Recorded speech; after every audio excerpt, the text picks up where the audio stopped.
Identify the most important tasks each day and focus on completing them first. Avoid getting overwhelmed by prioritizing tasks based on their urgency and importance. When you know some of those tasks have administrative nature in them and you don't need to be responsible for them as the CEO or as the entrepreneur or as a senior leader in the business, you need to look at delegating responsibilities. Stay organized. Maintain a well-organized workspace and digital systems to streamline workflows and reduce stress.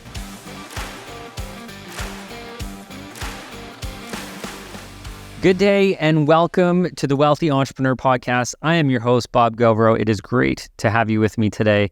Excited to talk about something that I know has challenged all of us, and that's around the idea of work-life integration.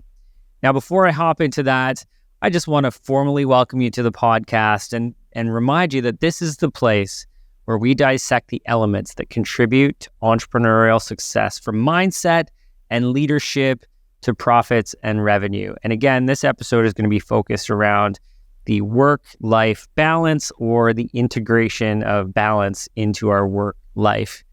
Now, I want to share with you guys that the work-life balance situation has probably been one of the larger struggles that I've had over the last 16 years. And counting back to, 2008, 2009, 10, maybe up to 2015, knowing that there were many weeks in the year where I would have worked 100 plus hour weeks. And not that that was a consistent thing. I feel like, and even still, I'm consistently between a 50 and 60 hour work week, which I think is manageable and is something that I'm interested in doing. I don't necessarily want to work 20-hour weeks. I do like to work. I do love what I do, and I'm passionate about it. And I'm excited about the more time that I spend there, the more I'm able to contribute and help people. And that's something that's exciting to me.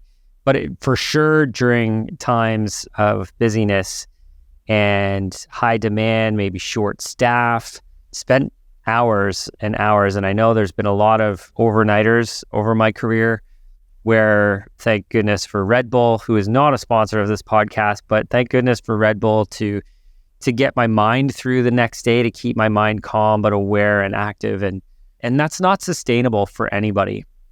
And I feel like the integration of your work life and your home life or your outside of work life is going to be a constant evolution and a reinvention on an ongoing basis. I know it certainly has been for me, and definitely one of those challenges where we have to set boundaries, because if we don't set boundaries, we are a little bit of addictive personalities. As much as, I don't feel like I've got any addictions in my personal life outside of work. It is a circumstance where we do share addictive personalities to being addicted to work and maybe being addicted to results and outcomes. And maybe it's healthy, but maybe we have to make sure that we're consciously monitoring the boundaries. Because I know, just like me, for sure, I've worked multiple weeks in most years where it's got over 100 hours. Now, I haven't in the last couple, thank goodness for that, because my team has really stepped in. And truthfully, now that I have a team of 100, my ability to go in and push things across the line isn't what it used to be. I used to, when we had 10 or 15 people, I could do the work of 10 or 15 people if I just worked 100-hour weeks and pushed it over the line. Now, if I'm doing the work of 10 or 15 people, that's really only 10 or 15% output change, versus maybe getting all 100 people to do 5% more is maybe more important, which might be an episode at a later date. But I do want to focus on what I would argue are the top 10 tips for managing the balance between our work life and our outside of work life. So the very first one that I want to share is that we need to set boundaries. And this is establishing clear boundaries between work and personal life, defining specific work hours, designated time for relaxation, for family, and for hobbies. And for sure, I've done parts of this really well. And one area that I have always shown up for is my family, specifically my kids and any of the activities that they have that are outside of office hours or even during office hours. And I've made a commitment as a parent and to myself that I would always be there for my kids' events. Now, that's not to say I haven't missed a handful of events over the years when maybe I've been off at a different event here or there. I know when I used to work with Tony Robbins and would be away, I would miss the odd baseball game or soccer game. But for the majority of time, I'm there for, if they've got 30 or 40 games of the year, I'm there for 39 or 38 of the 40. And so I'm constantly there for my kids. And that's something that I want to make sure that as long as they'll have me, that I'll continue to be there for. Hobbies, again, setting boundaries. I do have to, I'm 41, I'm still young, but I'm not in my 20s anymore. I need to make sure that I set time aside for physical exercise. I know 5 or 6 years ago, I was still doing those 100-hour plus weeks, and it was one tax season. And I remember that I started to feel like, oh man, I don't know that I'm going to get through this tax season. I'm starting to feel unhealthy. I started to have some more tightness in my chest, and I had to go and start the practice of a massage therapy and have kept that in my life ever since, because that helps really with stress management. So understanding your body too, I think is really important, but setting boundaries to say, you know what, these are my priorities. Work is definitely one of my priorities, but my kids, my wife, and my health are definitely other priorities as well. So that's number one, set boundaries. Number two, prioritize tasks. So identify the most important tasks each day and focus on completing them first. Avoid getting overwhelmed by prioritizing tasks based on their urgency and importance. As much as I like the idea of prioritizing tasks in this way, I do feel like sometimes we do have deadlines, we do have urgency, sometimes they do need to be prioritized, and I will certainly prioritize something. If I have a due date of the end of April, for example, for personal tax season in Canada, I will make sure that gets filed before I deal with something on May 1st. And if it's not due April 30th, then I can deal with it on May 1st. So looking at prioritizing those tasks. Here's another element of prioritizing tasks that I think is important. And one of the coaches that I've worked with, Alex Sharfin, he's also been on the podcast as well. He talks a lot about doing a tracking of your schedule and a monitoring of your schedule and actually writing it out and seeing what tasks that you are doing that maybe you shouldn't be, or tasks that maybe aren't revenue driving when you're in a heavily revenue driving role. How do we maybe look at those and get them off to somebody else? But really prioritizing tasks in this case, making sure that we have a book and we're tracking, these are the things that I need to get done today. That certainly helps us accomplish some of those things. And certainly when we start prioritizing tasks that have deadlines or that have more urgency and get them completed, man, it feels good to complete things, doesn't it? So number three, so set boundaries, prioritize tasks. Number three is to actually delegate those responsibilities. So when you know some of those tasks have administrative nature in them and you don't need to be responsible for them as the CEO or as the entrepreneur or as a senior leader in the business, you need to look at delegating responsibilities. One thing that we did recently is we hired a handful of executive assistants for some of our senior leaders. It started with me, and I hired Roxana, who is incredible on my team, and she's definitely helped bring clarity and enhanced communication to all correspondence that comes in. She also schedules everything for me. So when people are looking to talk with me, she essentially sets up my day so that it's as effective as possible. And certainly changed a lot, so I don't have to deal with the administrative part. It also takes all of the emotion or the avoidance of setting certain things up or getting certain tasks completed when she's managing it and saying, these are the things that need to be prioritized for you. So delegating some of that administrative responsibility frees up high priority activities and also frees up personal time. Dan Martell wrote a book, Buy Back Your Time. Dan was actually also on the podcast as well, but Buy Back Your Time was a Wall Street Journal bestseller. If you haven't read it, check it out. It talks a lot about, the replacement ladder that he calls it, which talks about you can't really replace or hire a chief operating officer if you haven't hired an executive assistant or a personal assistant yet to eliminate those smaller value tasks in your day I'm not saying that an executive assistant isn't maybe the most valuable thing that you could possibly do, but they can help delegate off those tasks so that you can focus on higher priority items. And that's really the essence of delegating responsibilities. So check out Buy Back Your Time. It's a fantastic book by my bud, Dan Martell. Number 4, schedule breaks. Now, I do this. My executive assistant, Roxana, does this for me. She makes sure that I am scheduled in for lunch every day. Now, I can't say, hopefully, Roxana, you're not listening to this. I can't say that I actually take them all. But what it does is it does put a break in my calendar where people know that I'm not available.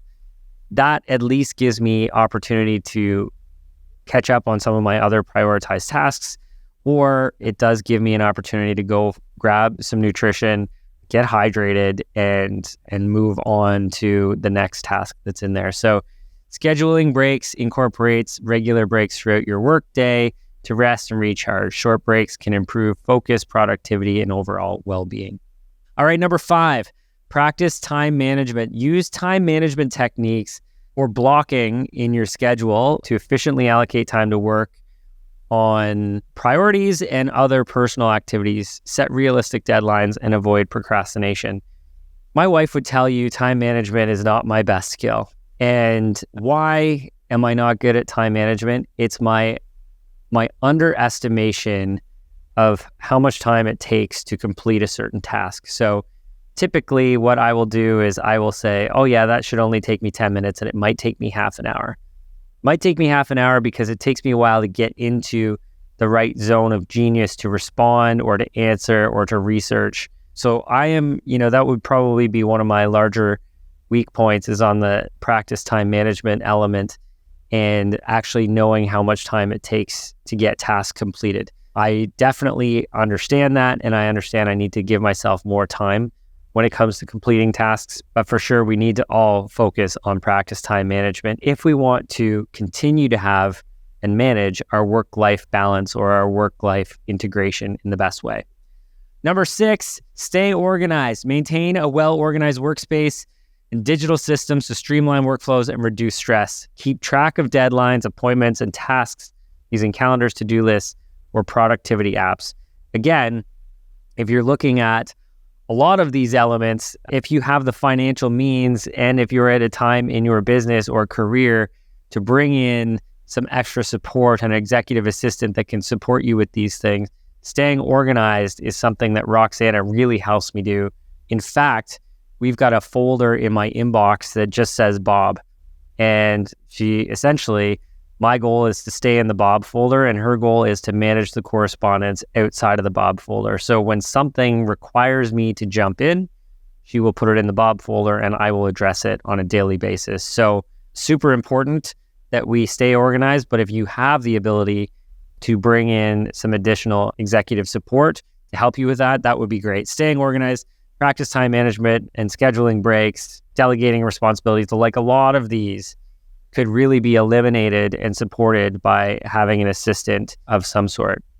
Number 7, limit distractions. Minimize distractions during work hours by turning off notifications, which I always do, setting aside dedicated focus time, which I always do, and creating a conducive work environment.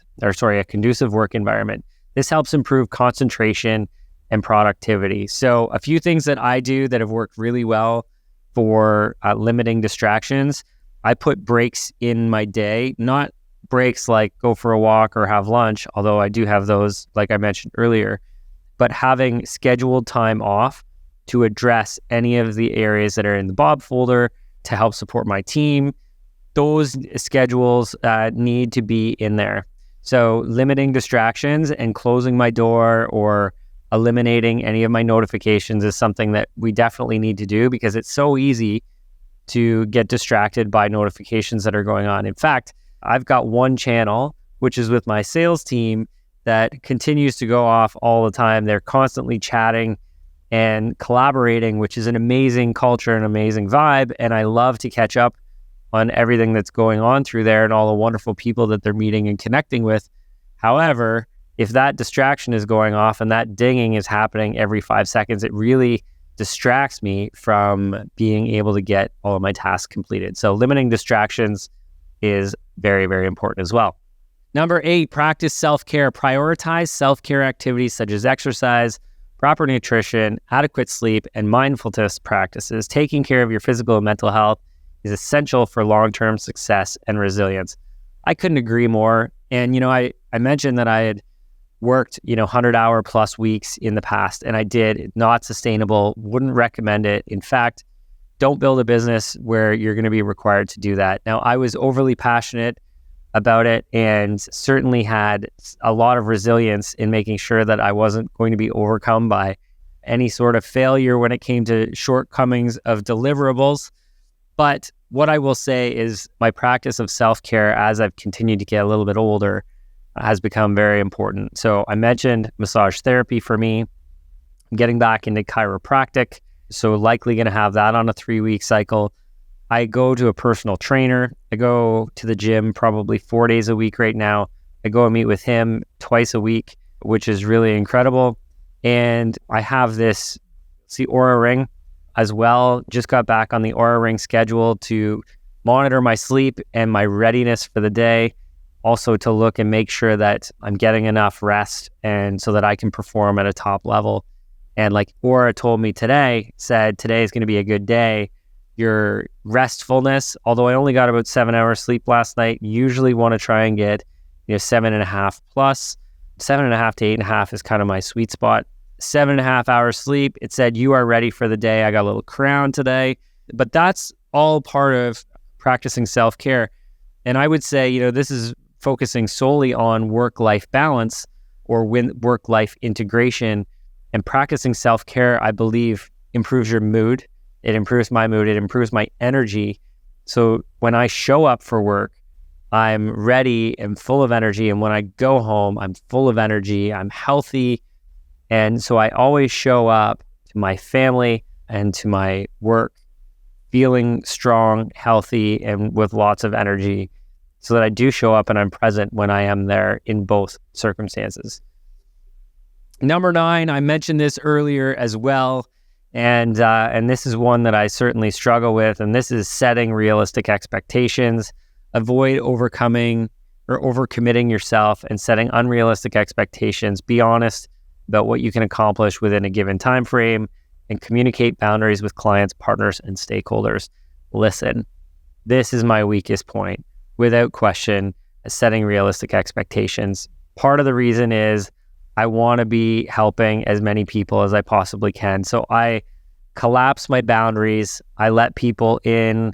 They take over my calendar. And unfortunately, what that does is it creates sometimes elements of overwhelm or times where I need to work longer or into the weekend or whatever that looks like. I'm not great at setting realistic expectations. As I mentioned, my wife would say I come home late for dinner because typically I'm having a conversation that I think is going to take 15 minutes. It takes 45. Next thing you know, I'm late for dinner, and not a great way to show up for your family and have a good work-life integration. So for sure, setting realistic expectations is super important.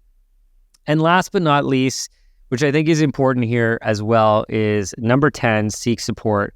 Don't hesitate to seek support from friends, family members, mentors, fellow entrepreneurs. Surround yourself with a supportive network that understands the challenges of entrepreneurship.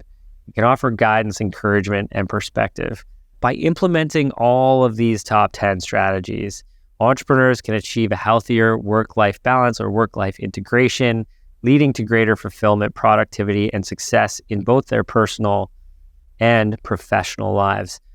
Now, we talk about seek support, and I think a lot of these areas, setting boundaries, prioritizing tasks, delegating responsibilities, scheduling breaks, practice management, staying organized, limiting distractions. Self-care is different, setting realistic expectations. The majority of those could all be really outsourced with additional support and somebody helping manage your calendar, your day, and your boundaries, setting realistic expectations. And then you've got to go and maybe even set aside time, schedule time for self-care to make sure that you're taking care of yourself. But the seeking support part is definitely an area that I feel like our team could support if you're looking for this. So again, we created $1 million a year coaching program, and it's really a mastermind group of about 100 entrepreneurs in there currently that are all in business, trying to create a company, trying to build a team, trying to grow their business, their revenue, and their profitability to maybe reinvest in building their own wealth and starting to make a larger impact in the world. And entrepreneurs and small business owners, you guys know, you've heard your friends say, well, it must be nice that you can take Friday afternoon off whenever you want, or it must be nice that you were able to buy the new car or be at your kid's sporting event.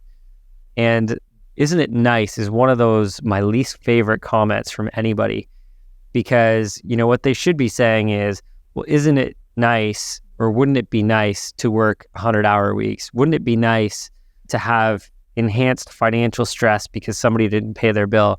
Wouldn't it be nice that you didn't have to manage people and expectations of your employees, or departures, or hiring, or challenges in the workflow, or replacing a roof in a business, or the temperature HVAC being off in the business and having 100 people having to go home? These are stresses that business owners, we all go through.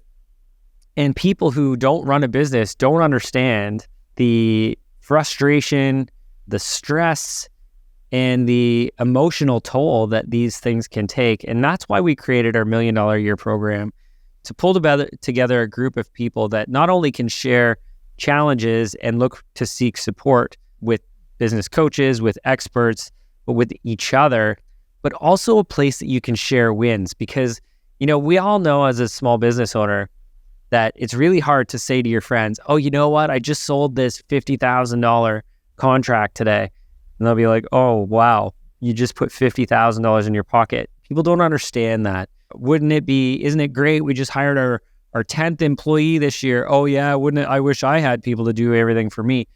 People don't understand that, where inside a mastermind group like the $1 Million a Year, we're able to celebrate those achievements and milestones with each other, because man, it's nice to be cheering for everybody inside a group to be successful and helping them and guiding them along the way, not just for me, but everybody who's in there, and have a group cheering for you too. So that's why we created $1 Million a Year. A lot of what we do is to focus on the financial outcomes of a business, how to grow, how to build a team, how to scale the business, how to create operating systems, how to create an accountability schedule, but also how to build wealth, maybe get ready for retirement, and also focus on ways that we can continue to integrate our work-life balance, helping us be successful not only in our business, but in our family. So this is what we do inside $1 Million a Year. Hopefully that's been some insight for you. If you want to check out $1 Million a Year, it's milliondollaryear.ca. We're welcoming in new members right now. And again, get in there, grab some advice, some key trainings. We've got hundreds of hours of trainings in there that are easily searchable for topics that are relevant for you. But even more important, the support of an ongoing community that's cheering you on and that can support each other while also sharing some of the hardships that come with being a small business owner. So check that out. And guys, if this work-life integration has been helpful, if any of those top 10 lists have been insightful for you, give me a like, share a comment. If you feel like somebody really needs to focus on their work-life integration or the balance of their work and personal life schedule, feel free to share this out. Again, the reason we do this is to have the greatest impact on the largest number of people. So let's get our work-life balance fully integrated so that we can live a really great personal and professional life.